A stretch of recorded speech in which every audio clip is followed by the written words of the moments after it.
You boys be quiet down there!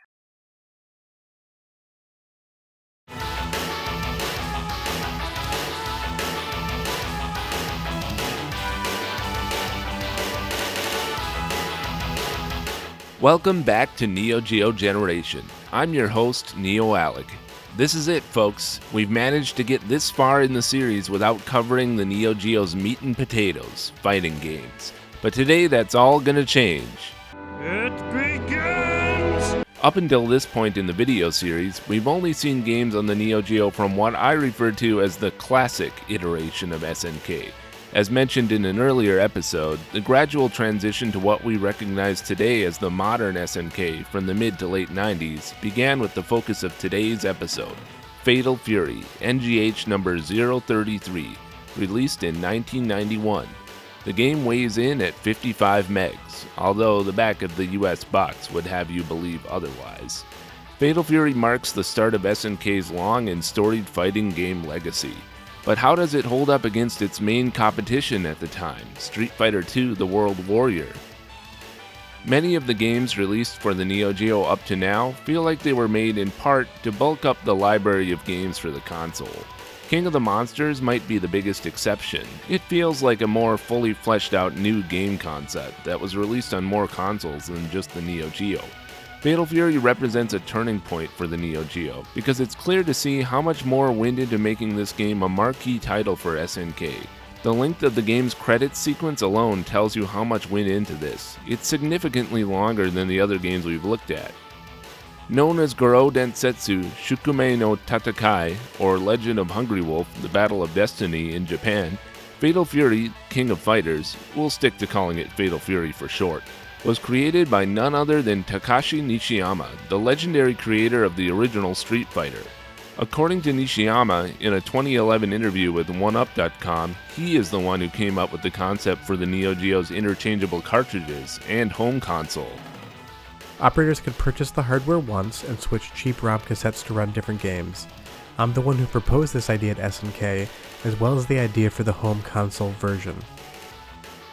After an already storied career at Irem, where he was a designer of Moon Patrol and Kung Fu Master, and at Capcom, where he produced the original Mega Man and directed Street Fighter, he came to work at SNK, where he directed Fatal Fury, as well as producing and directing several other Neo Geo games. Let's just take a moment to appreciate that. If not for this guy, you wouldn't have played Moon Patrol in arcades, your Atari VCS, or Apple II. Nintendo may not have eventually gotten its impressive arcade port for its Famicom and NES. We might not have Mega Man. He planted the seed that would lead to the entire Street Fighter series before setting off the fighting game revolution at SNK. He went on to found DIMPS with other ex-SNK employees in 2000, where he later produced Street Fighter IV. The guy's a living legend. So the first Street Fighter may have come before Fatal Fury, but Fatal Fury and Street Fighter II were actually in development around the same time.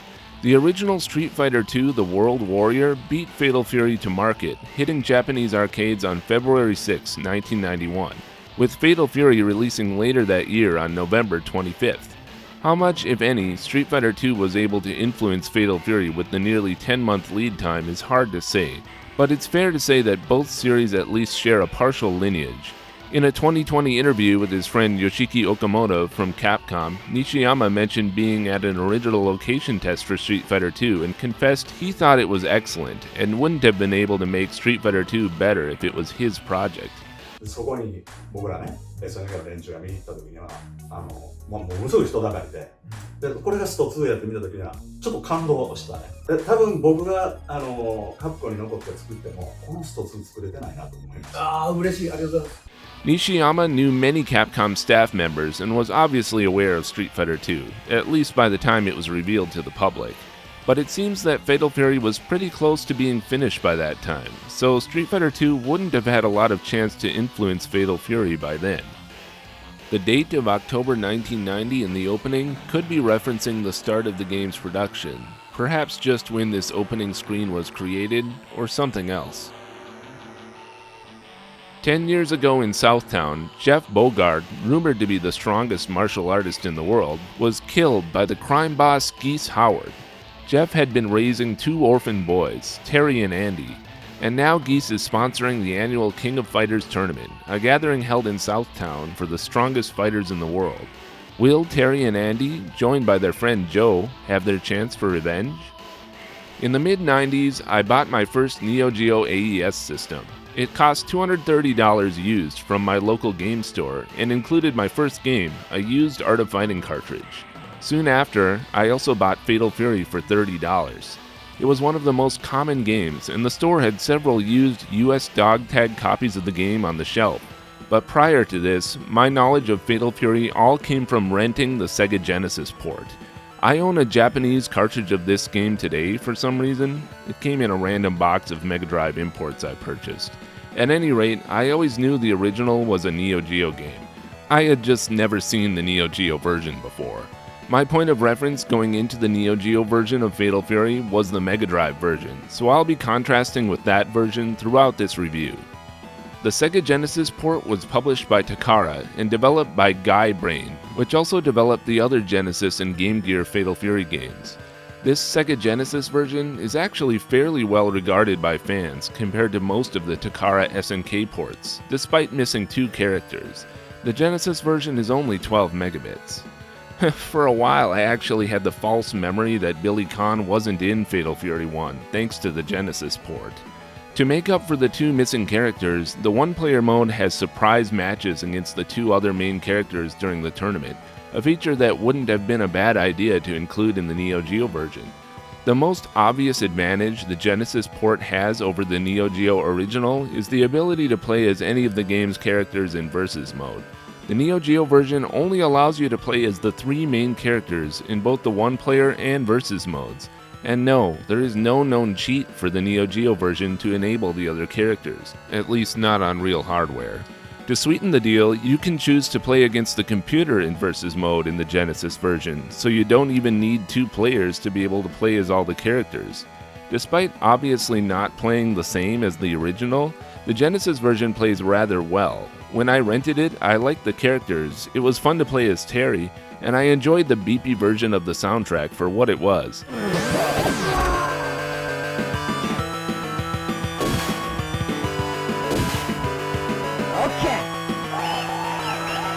Now, obviously, this Genesis port of Fatal Fury was not as good as the port of Street Fighter II on the SNES, but there was no version of Street Fighter II on the Genesis at the time, and I was happy just to play a decent new fighting game on my Genesis.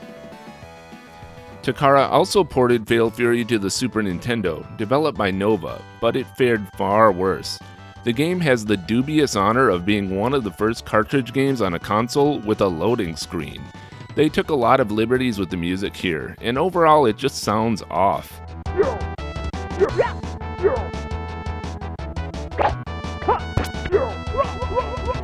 It's understandable why they got the tune wrong though.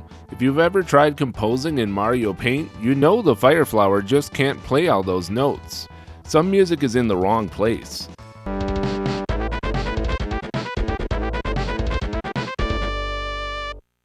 The game may include the 2 characters missing from the Genesis version, but the SNES version is also 12 megs like the Genesis version.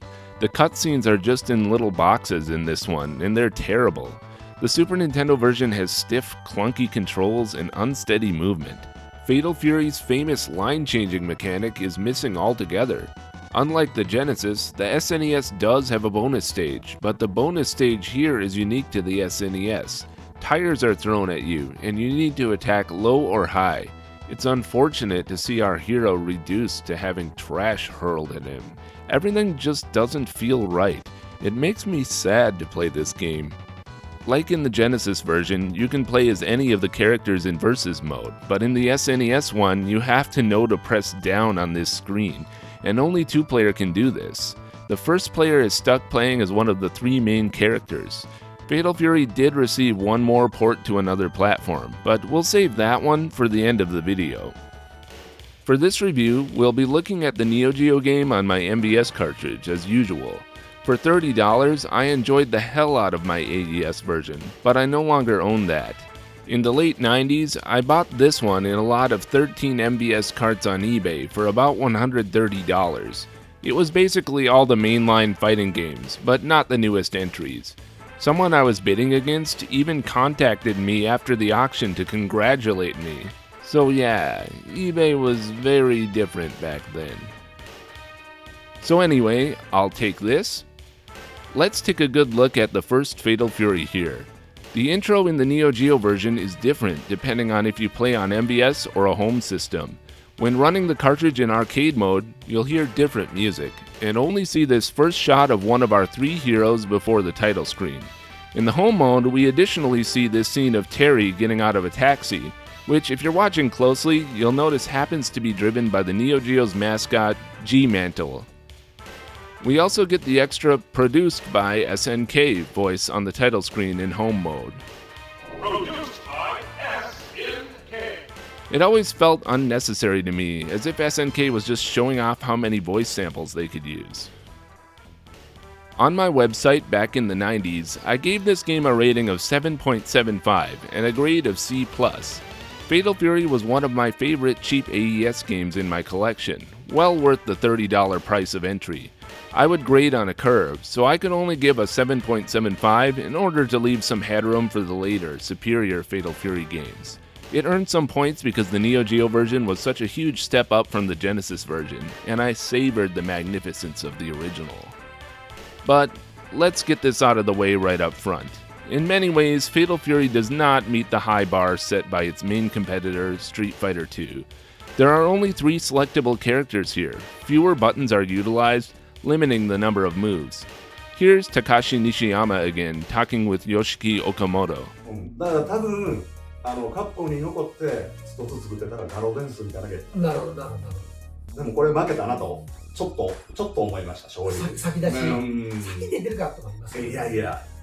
But in terms of story, characters, and presentation, Fatal Fury exceeds its rival, and the multiplane system can be as awkward as it is innovative.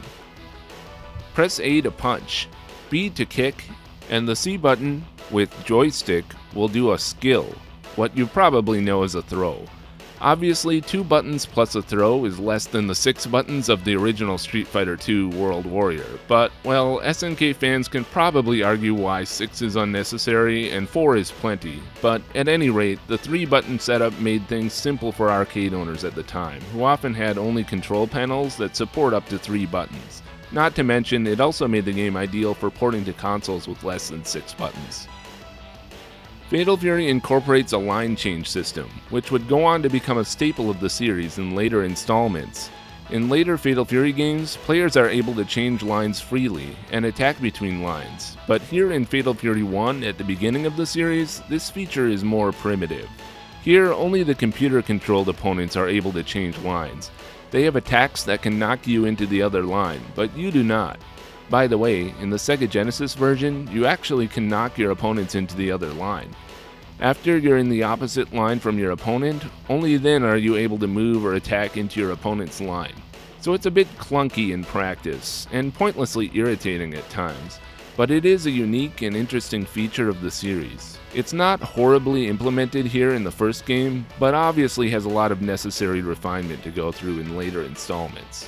All that said, it's still a neat graphic effect.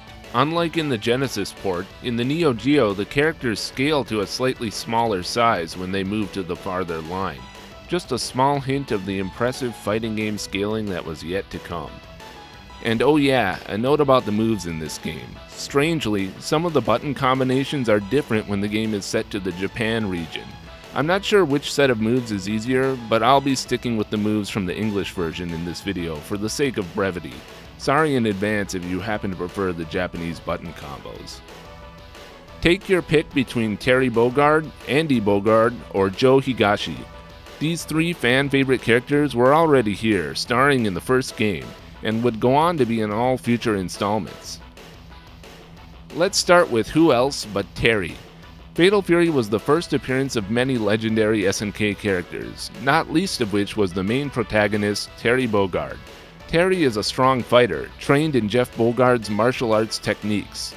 Already in the first installment, Terry has his famous Power Wave ground-based projectile, Burn Knuckle, which I tend to use as Terry's primary attack in this game, Rising Tackle, which is Terry's anti-air, tends to be relatively useless here compared to later games in the series, primarily because the game requires you to hold straight down while charging, so you can't block before using it.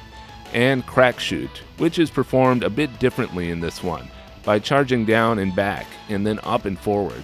The up-forward demand of this game is what makes the Crack Shoot a bit of a crapshoot in this one.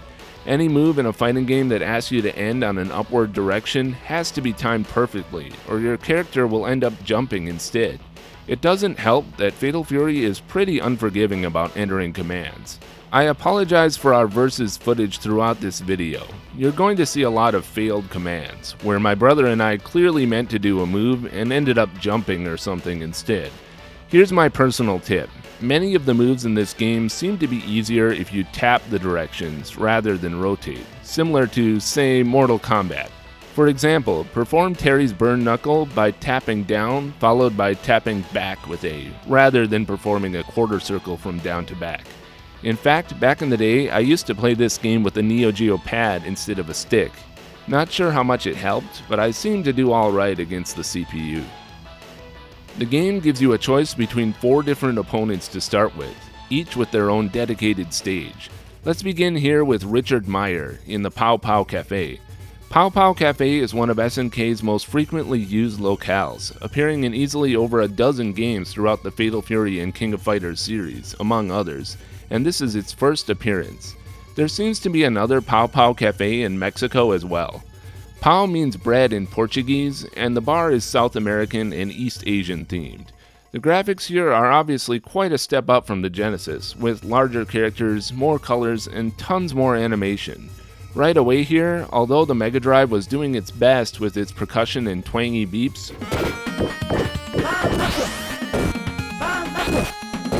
we get an impressive showing from the Neo Geo audio chip, complete with several seconds of real vocals.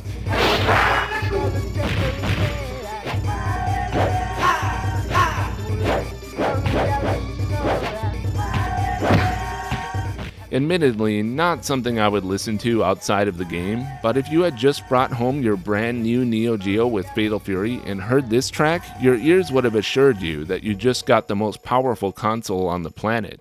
Compared to the ports, the graphics and sound presentation of the Neo Geo version let you know right away that you're playing a premium system. Richard Meyer is the founder of the Pow Pow Cafe and trained in capoeira fighting style. Although all that gimmicky spinning on his hands and hanging from the ceiling add variety to the game's fighting styles, I always find Richard Meyer to be the easiest in the game, since the CPU seems more focused on screwing around than actually attacking you. Richard is one of the more forgotten characters in this game, yet he's a playable character in the second KOF Maximum Impact game, and he's practically the king of making stage cameos in other SNK games. He even makes a stage cameo in this game. Now, as long as we're here on our first stage, it's worth mentioning a cheap strategy that can be deployed against all 8 of your CPU opponents in this game, regardless of the difficulty setting. As Terry, if you can successfully land one Burn Knuckle, all you have to do is continue doing Burn Knuckles, as long as you time it to hit just as your opponent is getting up. The same strategy applies for Joe's Slash Kick, which uses the same joystick movement, and even Andy's Zanekin, even though that one is a charge move. If you want, you can also hit your opponent with a projectile as they're getting up. This strategy works against all opponents, including the final boss, Geese. Now, this doesn't eliminate all strategy and challenge, since the picky controls in this game make it difficult to consistently perform the moves. You're likely to mess up eventually and break the pattern. And the strategy of when to time these moves varies somewhat depending on your opponent, so this won't make the game a complete cakewalk. Despite the high damage level, the game is overall not too difficult.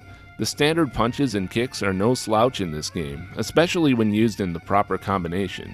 Joe's sliding crouching kick is particularly vexing to most of the CPU opponents. One element that sets Fatal Fury apart from Street Fighter is its emphasis on narrative.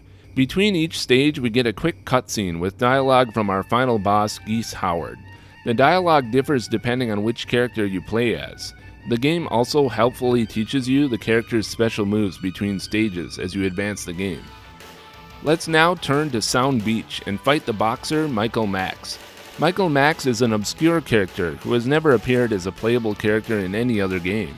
He is a talented boxer who has fallen from grace, and joins the King of Fighters tournament as a stab at redemption.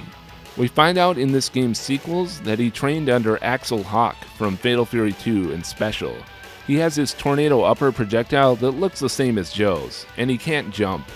The Sound Beach stage does away with the line change system.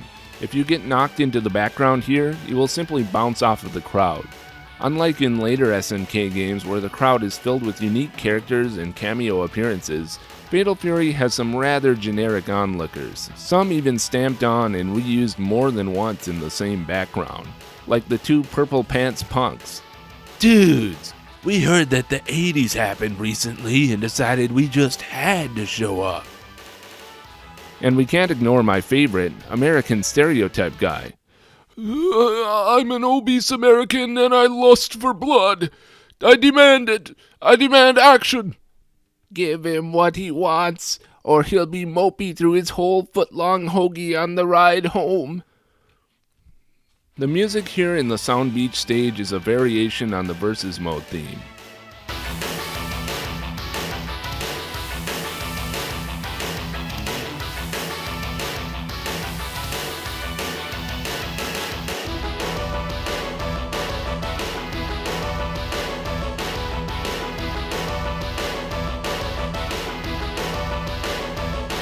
Which is itself a carryover from the 1989 SNK game Street Smart.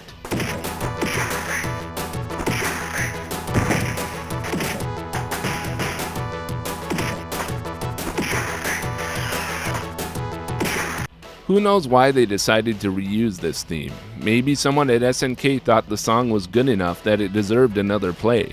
So this does, in a small way, tie Fatal Fury back to an otherwise unrelated earlier SNK game. The music here in Sound Beach rocks. The soundtrack in this game was created by a whole cast of SNK regulars and more, many of whom we've already talked about throughout this series, including Kone, Tarkun, Finish Hiroshi, and goddamn Kakari, whoever that is. Anyway, I feel like everyone must have saved their A game for this one, and saved their D game for Quiz Daisosa-sen. Because Fatal Fury represents such a quantum leap in the sound department above anything we've seen from SNK up to this point. You really can tell this game represented a huge investment for SNK, exhibiting a level of polish and attention to detail above all previous Neo Geo games, and the sound was no exception. NAMM 1975 was perhaps the biggest standout prior to this game. We've covered Last Resort and Mutation Nation already in this video series, but those games weren't actually out yet when Fatal Fury hit the scene in late 1991. Fatal Fury was very rough around the edges compared to where the series would eventually go, but the level of world building and character design here, along with the killer soundtrack, is such a step up from a game like NAMM 1975 or, say, Burning Fight, that it's night and day. The game really is a feather in Takashi Nishiyama's cap. Is it the best soundtrack we've covered so far in Neo Geo Generation? Yep, it probably is. The compositions here are just so classic, and it has that hard-hitting Neo Geo rock sound. Careful when you plug in those headphones. I don't even want to imagine all the hearing loss that those bigger, badder, better drum samples have been responsible for over the years. Fatal Fury has a bonus stage minigame between fights, which comes up 3 times during the game's 8 stages. It's not simply a test of your rapid button mashing skills. Timing and endurance are also factors, but, well, yeah, it's a button mash fest that's going to wear out your controller. The minigame takes the form of this arm wrestling arcade game, where you hit the A button to beat your opponent within a time limit of 30 seconds. Your first opponent is this blonde 80s wrestling icon wannabe, and your second and third opponents are both this guy. The first one is easy enough. Okay, I suppose my controller can handle a slight amount of abuse. In real life, these arm wrestling arcade games notoriously broke some players' arms, but here you only risk breaking your controller. Back in the day when I used to play this game on AES, I remember being able to beat the second opponent with not too much trouble, but these days I'd rather save my wrists for the next match than earn the bonus. And I always remember the last of the 3 being totally insane. Whatever happened to this blonde dragon character on the game? The last dinosaur, he's my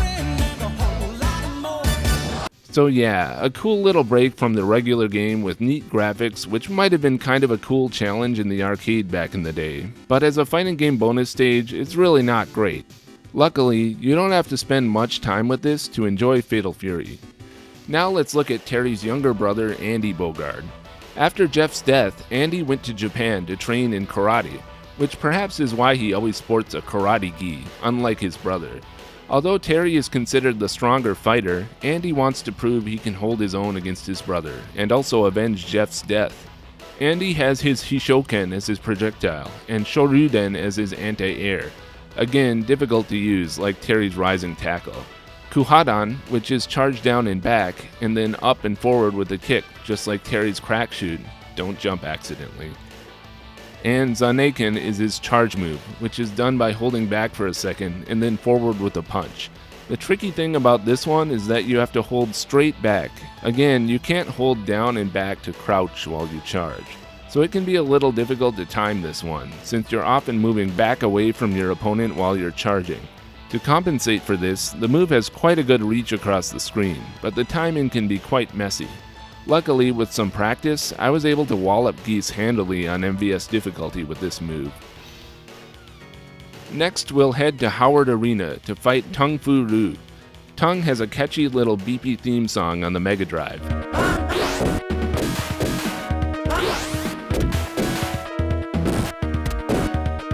But the Neo Geo version is elevated again by excellent drum samples. Who knew this traditional inspired theme music about an old dude could rock so hard with the right percussion?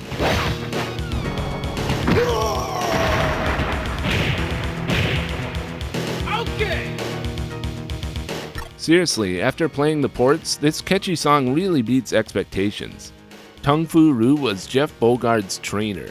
He is the first of this game's 3 gimmicky characters, who go through different phases during a round.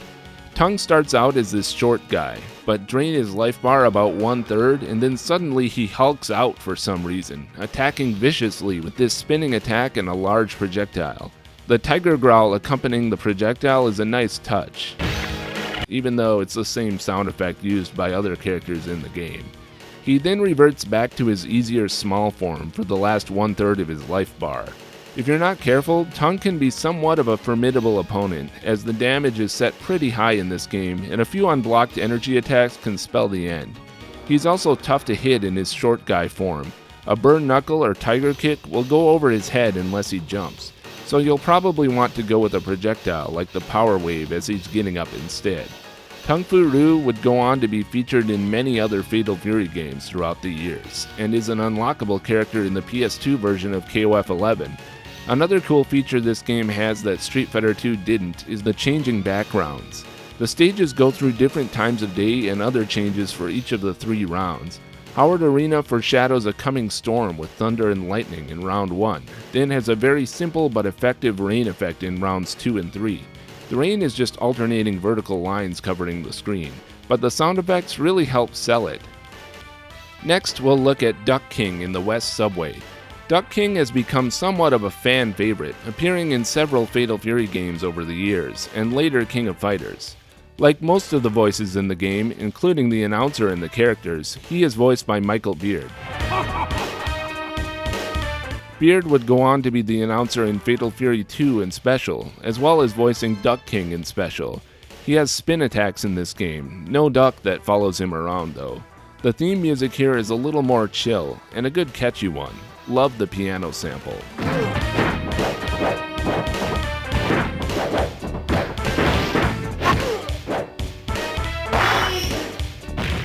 The background is a lot of fun here. I'm a fan of the restaurant with the running cartoon hot dogs. You'll notice that Fatal Fury's original working title, Real Bout, shows up in the background here. Be sure to ask for the 2-room special. Don't forget the 3 Neo Geo guys, and the SNK Cop Railroad. That train running overhead in the background adds a lot to the stage. And here's a cool little touch in the background. Each round, a bit more of this Neo Geo whiskey sign gets built. In the 3rd round, you can see the sign completed, featuring the Neo Geo's mascot, G-Mantle.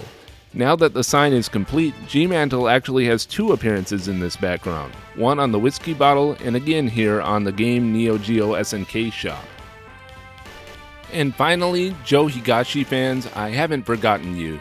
Joe was born in Japan and studied Muay Thai boxing from a young age. He quickly became an undefeated legend and got the nickname Hurricane Upper Joe. He joins the King of Fighters tournament to make some new connections and to get revenge against Geese. At this first installment in the series, this is still Serious Joe. He would go on to have a goofy personality in future installments. Joe has his slash kick, which is a quarter circle back with B. This will be the go-to move for spamming CPU opponents.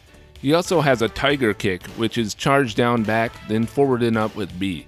Careful with the timing so you don't jump. Although not as reliable as the slash kick, tiger kick can be really devastating when it lands. Tap A rapidly to deploy his machine gun punch. And finally, his hurricane upper projectile, which is a large tornado. Now on to Happy Park, where we'll square off with Hwa Jai. He is Joe Higashi's rival and joins the tournament to defeat him. You'll notice a lot of similarities between Hwa Jai and Joe's character, including moves. Hwa is one of the gimmicky characters in this game though, since halfway through every round, someone throws him a bottle of what I call the soda pop. I really wonder who's throwing that. I always want to call Hwa Jai Soda Popinski, because he drinks the soda pop. After drinking the soda pop, he is able to do his only super move, the dragon kick, which is basically Joe's tiger kick. In the SNES version, he gets one other move called the dragon backbreaker. As always, just time your moves for after he finishes drinking, and he'll go down without much of a fight. Hwa Jai is one of the two characters missing from the Mega Drive port of Fatal Fury. He was a forgotten SNK character until he was added as a surprise in KOF 13. In Happy Park, we see the Real Bout Shop, and the return of our favorite stamped-out characters from Sound Beach. That fight with the boxer did not satisfy my lust for blood. I demand action. I'm entitled to it. It's my birthright. This is my reality now. If I get hit by a stray punch, I won't mind, because at least then I'll feel something. This is another stage where you can't change lines. Now let me tell you a personal story on the way over to Dream Amusement Park. Before I ever played Fatal Fury 1 for Neo Geo, in addition to renting the Genesis version, I also rented Fatal Fury Special on the Sega CD, published by JVC and ported by Funcom. Back then, it was obvious that the music had not been arranged for the CD, but instead made use of the game's arcade soundtrack. So listening to this disc in my CD player was my first time getting a close listen to a genuine Neo Geo soundtrack. At this point, I had only played the Neo Geo here and there in arcades, and I think it's hard to impart to the younger generations who have access to everything at the click of a button these days how mysterious the Neo Geo was in the 90s if you didn't own one. But needless to say, I enjoyed the hell out of that soundtrack. It showed off impressive features like fully digitized sound, and so many rocking tracks, like this theme from Big Bear's stage.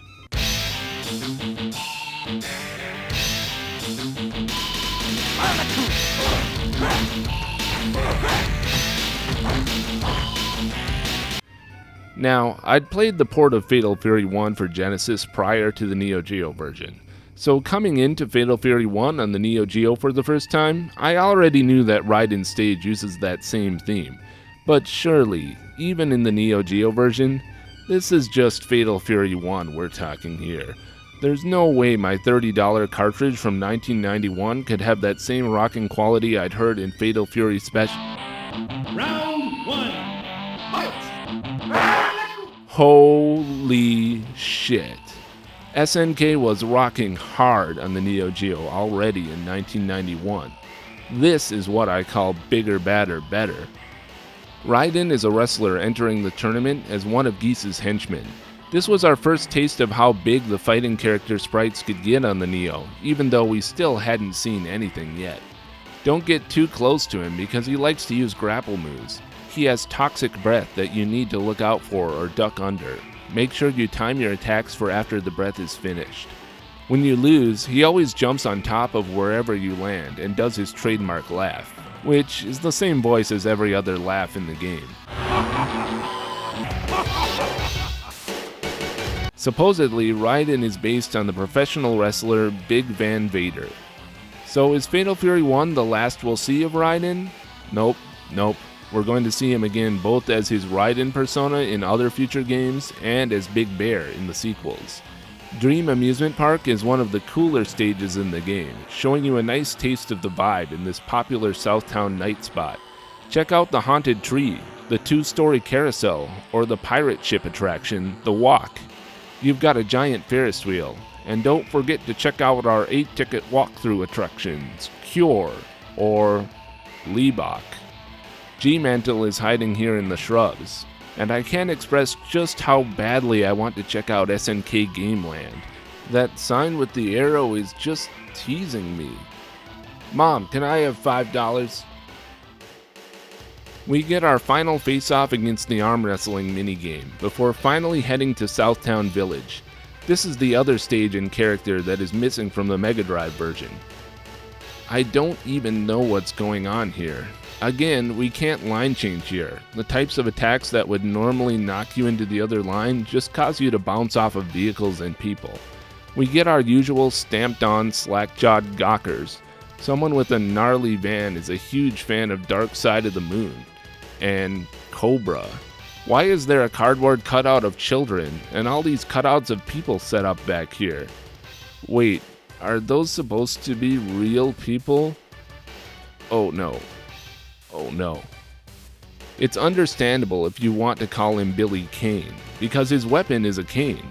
But what's that? His name actually is... Billy Khan! So Billy Khan has a con, not a cane. There's the coffee mug from Heartbeeps! And there's the Kane from Citizen Kane. Wait a minute, there was no Kane in Citizen Kane. Not only can Billy swing his con at you, which has a long reach, he can also vault kick with it. You can duck underneath, and he throws the con at you. Billy is the last of the 3 gimmicky characters of the game, because when he throws his con, he becomes temporarily invulnerable to attacks, as he cowers, waiting for that mysterious figure from the background to toss him a new con. Hey, I got a better look at him this time. One of Geese's goons, I suppose. Who is it? Goons! Who? Hired goons! Hired goons? The way Mr. Khan covers his face, shakes, and cowers in this game seems out of character compared to his swagger in later games.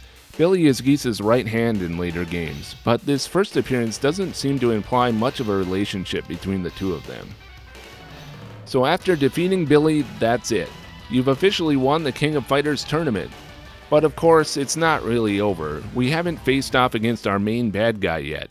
The music cues here are great. The level of storytelling is superb. It really sets the mood and hypes you up for the final battle. Each of these 3 scenes has its own music. It's almost a shame to use these 3 separate pieces of music each for a single screen. Holy cow! That line is so early 90s Neo Geo. It's like they expected every player to be under 15 back then, despite the system's hefty price tag. It's just the way games were. I always found the alternative dialogue on the Genesis version, Holy Geese, to be funny for some reason. The final stage is on top of Geese Tower, and damn does the first iteration of Geese's famous theme music rock here in the original game. Round 3,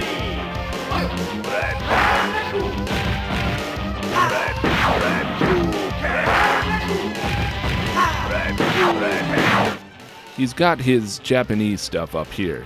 Geese is an American with an interest in Japanese art and culture, studying karate and other martial arts. His character design was based in part on bosses from previous SNK game, The Super Spy. It's not called the Double Reppuken yet, but you'll need to keep blocking because Geese always does his Reppuken twice if there's enough distance between you. These things will take away a lot of your life bar if you're hit by them. You don't want to bother throwing projectiles at him because he can easily outmatch you with his. Also, don't get too close. He loves to effortlessly throw his opponents. He's even able to cancel your attacks with throws. Just block and wait for your chance to deploy the old cheap strategy discussed earlier. If you lose, you'll be the one falling from Geese Tower, but if you win, it's so long Geese.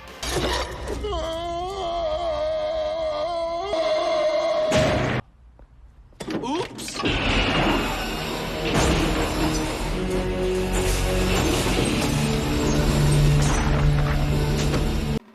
Considering that Geese basically owns Southtown, he must have used his connections to get the hospital to fake his death. Surviving 3 hours already would have been impressive. Trying to come up with a theory for how he survived, my guess is his muscly back broke his fall. For this hypothetical scenario, you wouldn't want to be too ripped though, or your back would explode on impact. Geese is just the right level of toned, I guess. By the way, if you play in MVS mode, the game will use the MVS's internal clock to determine the date of Geese's quote-unquote death. Here I've set the clock of my MVS board to Terry's birthday, for example. But if you play in AES mode, it is always August 13th, 1992, which was the future when this game was released in November 1991. Geese will of course go on to be featured as a villain in a number of games, including KOF and Art of Fighting, whether he's considered still living or not. Yes, he comes back in Fatal Fury 3 and Real Bout Fatal Fury, but most other games he appears in are considered a dream match, which means it's non-canon. You know, like a Simpsons Halloween episode. But apparently he is sometimes considered to be alive in the KOF series, so just try wrapping your head around that. The game seems to assume that there will be a sequel, calling it the prologue of a newborn legend. Although I suppose if Fatal Fury 2 never happened, it wouldn't be a glaring issue. Nah, this game obviously was a huge project for SNK, and the sequel would be released just a year later, so they knew what they were doing. As mentioned, the credit sequence runs significantly longer than any of the games we've covered so far, a sign of the level of effort that went into this. If you can manage to beat the game without using any continues, you also get this sequence showing the game's cast. By the way, loading from a memory card won't work. You have to beat the game from the beginning without continuing to get the special ending. Beat the game without losing a round, and you will additionally see the characters' portraits from when they lose the match. Obviously, with Fatal Fury being a fighting game, there's more to it than the one-player mode. You can play two-player versus in Fatal Fury, where the game takes on a very different flavor than the AI exploiting one-player mode. However, the home version doesn't have any versus mode. To play versus, you have to just press start to join during arcade mode. And yeah, as a versus fighting game, it's not great. You can only choose from 3 characters, the matches are pretty short, and the balance is, well... Additionally, I apologize for all the failed moves in this footage. The controls are quite sensitive. But wait, there's more! Fatal Fury also has 2-player versus the CPU. Yes, it's an early fighting game. They were still figuring out what could and should be done. This feels like somewhat of a holdover from SNK's earlier Street Smart. However, this is so interesting to revisit now. It wasn't until Street Fighter Alpha's dramatic battle mode in 1995 that we would see such an unconventional concept again. SNK was way ahead of their time. This mode also gives further meaning to Fatal Fury's line change feature, with the 2 players each starting on separate planes. That said, of course, this quirky early crack at a 2-player mode has its issues. For one thing, playing 2 players against the standard CPU is way too easy, so the matches are over quickly. Once the 2 of you are victorious, the game will always force you and your friend to face off. The losing player will have to continue before you'll be able to play together against the next CPU opponent. Perhaps unsurprisingly, the 2-player versus CPU mode did not appear in further SNK fighting games after this one. The first Fatal Fury was a hit with critics, and was the 4th highest grossing machine in Japan in 1992, behind Street Fighter II. In the US, it was the 2nd most popular arcade game at the time, according to Replay magazine. The game may not have dethroned Street Fighter II, but it does a better job of world building. Southtown is such a rich setting.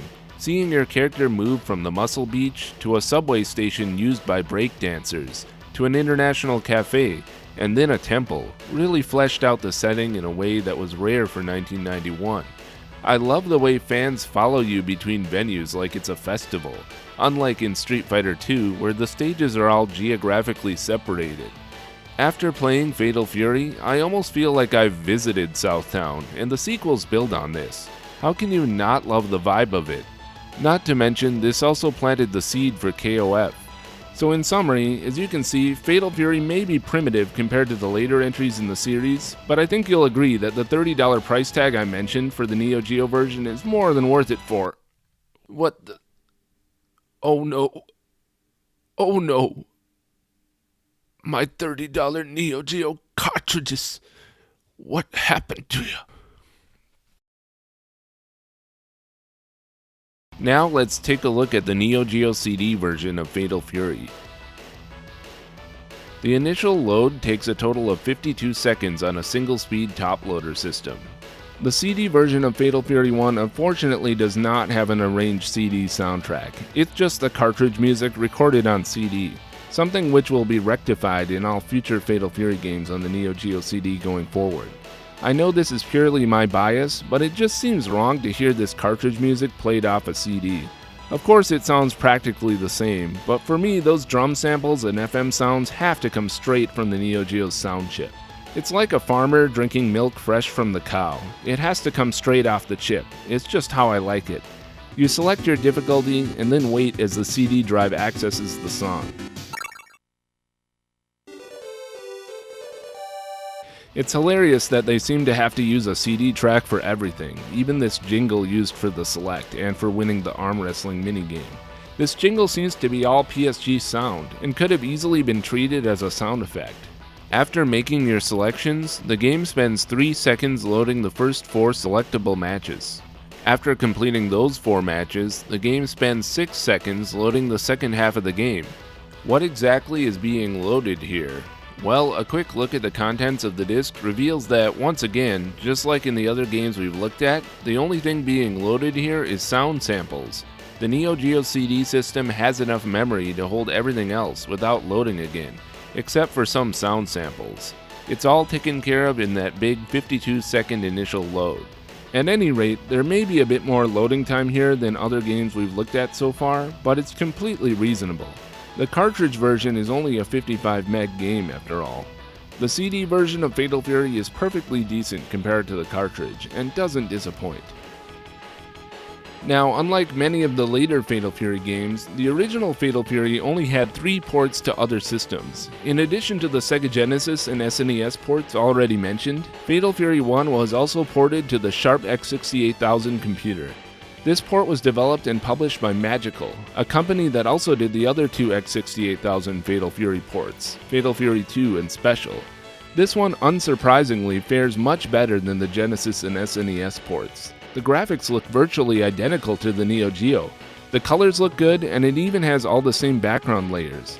It doesn't hurt that the X68000 has practically the same CPU as the Neo Geo, plus many early Neo Geo graphics were created on X68000s. This version even includes the 2-player versus CPU dramatic battle mode, but like the Neo Geo version, you can only play as the 3 main characters in both story and versus mode. The gameplay is better than both of the console ports, but it still feels a bit clunkier than the Neo Geo original. This version certainly plays slower and has plenty of moments of slowdown. It's also missing the rain effect in Tung stage for some reason. Some scaling effects are missing too, but it's still present where it counts, during gameplay when the characters switch lines. The X68000 port is contained on 4 floppy disks, so expect plenty of disk switching between matches, and long load times when playing directly from the disks. The standard X68000 controller only has 2 buttons, so you have to press the 2 buttons together to throw, and escape on the keyboard to pause. The edges of the screen are cut off compared to the Neo Geo version, and for some reason the characters start out each match farther apart from each other. The sound is decent, but comes up short compared to the original. The X68000 takes a fairly good run at it, but still sounds off.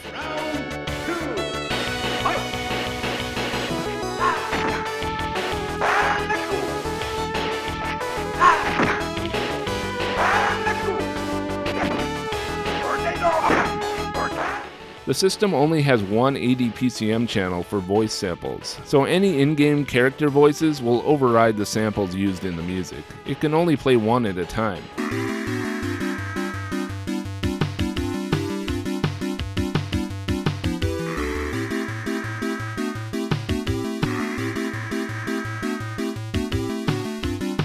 However, if you happen to own certain Roland MIDI modules, this game was able to take advantage of MIDI sound rather than using the standard FM sound from the X68000's built-in YM2151 sound chip.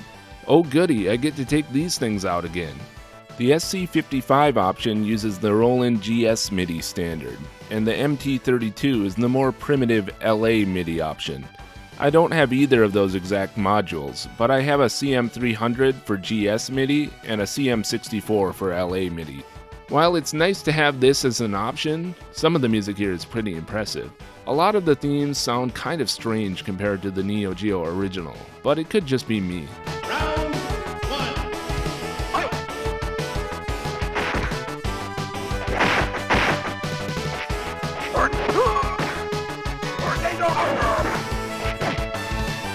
Round one. Fight!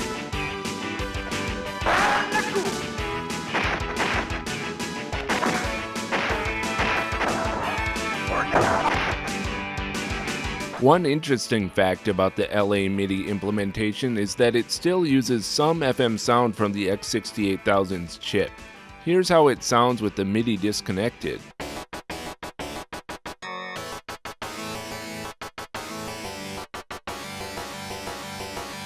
If you owned an expensive X68000 computer back in the day, this would have been a decent version of Fatal Fury to be able to play at home. It certainly gets much closer to the source material than either of the console ports. Of course, for the price of an X68000, you could have easily bought a Neo Geo system with the game, and more games. But if you already had the X68000 for other stuff, then yeah. Fatal Fury blew away the original Street Fighter in presentation and gameplay, but didn't stand a chance of dethroning Street Fighter II, which had nearly a year lead on Fatal Fury. However, as mentioned, the original Fatal Fury was still a critical and commercial success, leading to several sequels in which SNK would catch up to the competition on many fronts. These days, the original Fatal Fury has primitive gameplay, with small, undetailed graphics compared to SNK fighters that soon followed, so it can be difficult to return to after experiencing the newer entries in the series. However, there is still much to appreciate about what Nishiyama and SNK were able to accomplish back in 1991. It may be rough, but this set the groundwork for more than one of SNK's most successful franchises after all. I encourage you to go back and try to beat its broken AI without continuing, despite the sometimes unreliable controls, while taking in the colorful early visuals and excellent soundtrack. The two-player versus CPU mode is also something strange and wonderful to behold. Anyone who is an SNK, Neo Geo, or Fatal Fury fan must go back and experience the opening chapter of the saga for themselves. I certainly enjoyed it when I first got my AES cartridge. I still come back to the game often to take it all in and let the nostalgia wash over me. Thanks for watching. I want to give a special shout out to Video Game Esoterica for lending a voice to this video. Video Game Esoterica is constantly adding new videos on YouTube, so make sure you go check it out. Here on Neo Geo Generation, we're covering every Neo Geo game in order of product code. Now that the floodgates are open, I look forward to reviewing the next fighting game, which will be Art of Fighting, but that won't be just yet. Next time we'll be covering NGH-033, Football Frenzy. It's another sports game, but at least this one has a banging soundtrack. What other redeeming qualities does it have? I'll also have some more stories to share, so I hope you'll join me, and in the meantime, please tell your friends about the Basement Brothers YouTube channel. Don't forget to like, comment, and subscribe. This is Neo Alec, signing off.